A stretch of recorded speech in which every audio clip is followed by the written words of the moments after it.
तो दोस्तों फाइनली आज बॉलीवुड के बेहतरीन कलाकारों में से एक यानी कि आर माधवन की मच अवेटेड फिल्म हिसाब बराबर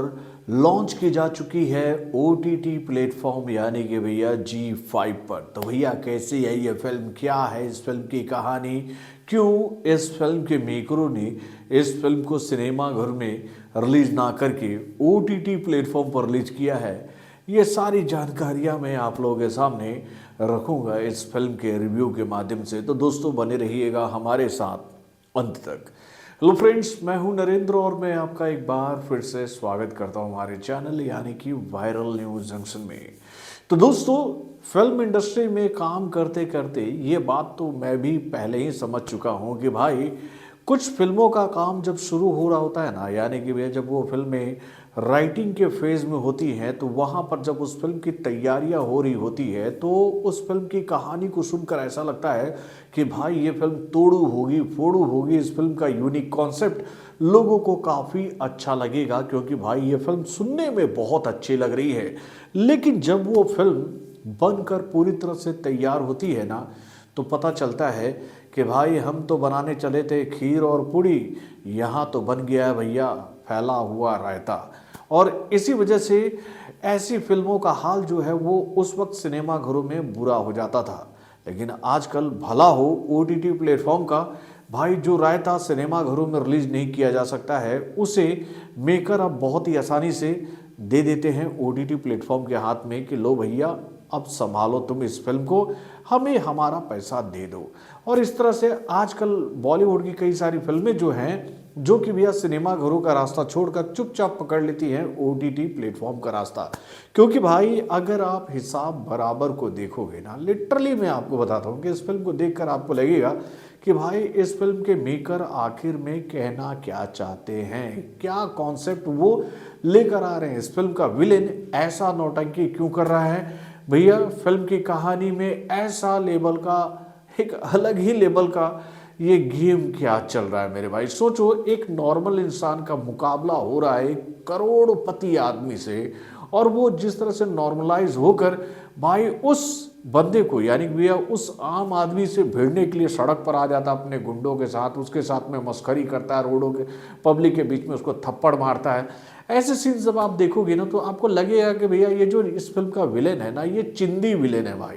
और मैं ये बात किसी की कर रहा हूँ आपको पता है, मैं बात कर रहा हूँ बॉलीवुड के लेजेंड सिंगर यानी कि भाई मुकेश साहब के पोते यानी कि भैया नील नितिन मुकेश की। भाई इनसे मैं एक ही बात कहना चाहूँगा कि प्रभु आप इस धंधे को छोड़ दो। आप एक फिल्मी फैमिली में पैदा हुए हो तो आपको ऐसा लगता है कि आपको फिल्म ही करना चाहिए, ये आप गलत सोच रहे हो। आपकी एक्टिंग को देखकर मैं तो आपसे यही बात कहूँगा कि आपको दूसरा लाइन पकड़ लेना चाहिए, कोई बिजनेस कर लेना चाहिए, ये आपके लायक नहीं है। अगर आप एक्टिंग करना चाहते हो तो भैया पहले आप एक्टिंग सीख लो कि अगर आप नेगेटिव रोल करने जा रहे हो तो भाई आप नेगेटिव किरदार कर रहे हो ना तो भैया जोकर मत बनो यार,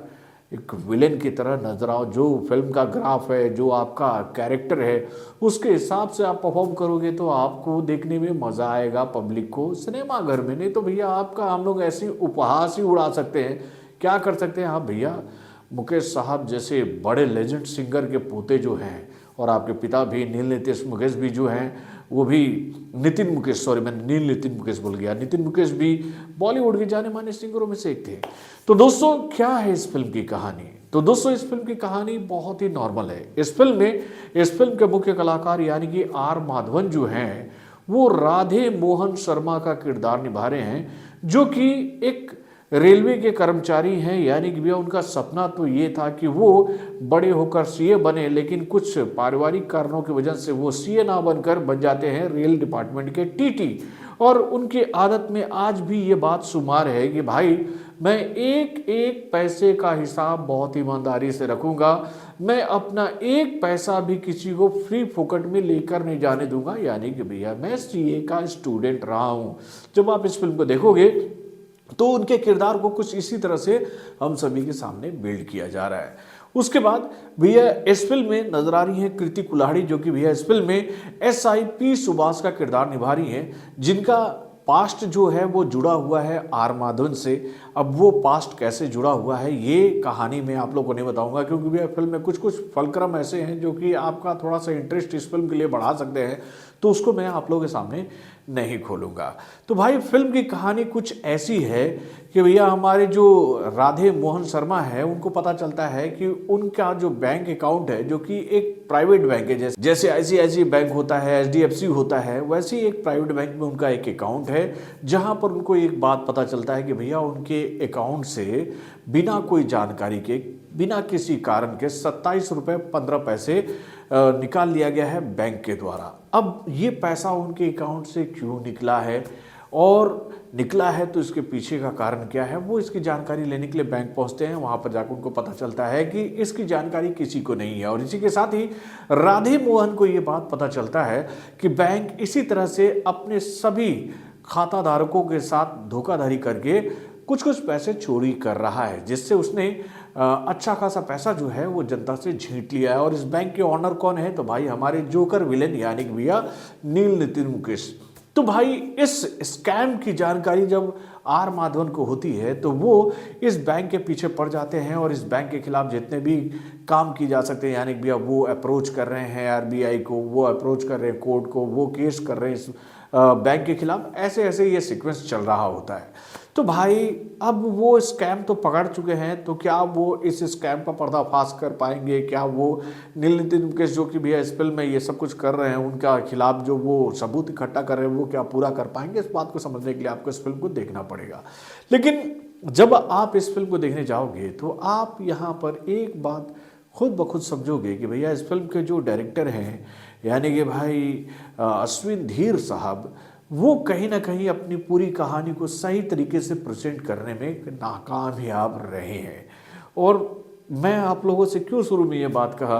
कि भाई कुछ फिल्मों को देखकर ऐसा लगता है ना कि भाई जानबूझकर ऐसी फिल्मों को OTT प्लेटफॉर्म पर फिल्म के मेकरों के द्वारा ही छोड़ दिया जाता है, क्योंकि उनको ये बता रहता है कि भैया उनकी इस फिल्म का भविष्य जो है वो बॉक्स ऑफिस पर कुछ भी नहीं होगा, यानी कि भैया उनकी फिल्म चलेगी ही नहीं। आप देखिएगा यार इस फिल्म को, अगर आप लोग मुझसे ये सवाल पूछोगे कि इस फिल्म को देखकर मैं क्या कहूँगा, तो भैया आर माधवन अच्छे एक्टर हैं और उन्होंने इस फिल्म में काम भी अच्छा किया है, लेकिन कमज़ोर कहानी और कमज़ोर प्रेजेंटेशन की वजह से ये फिल्म वो इम्पैक्ट नहीं छोड़ पाई है जिसको लेकर मैं ये बात कहूँगी भैया वाकई में out of the box story थी ये। इस फिल्म को देखने के बाद मैं इस फिल्म को दूंगा 2 स्टार यार, और वो भी मैं स्टार दे रहा हूँ केवल आर माधवन की वजह से। तो बॉलीवुड से जुड़े और भी कई सारे खबरों को जानने के लिए हमारे चैनल यानी कि वार्ता जंक्शन को लाइक करना ना भूलिएगा, और हमारे अपडेट्स को जानने के लिए बेल आइकन को जरूर दबाइएगा।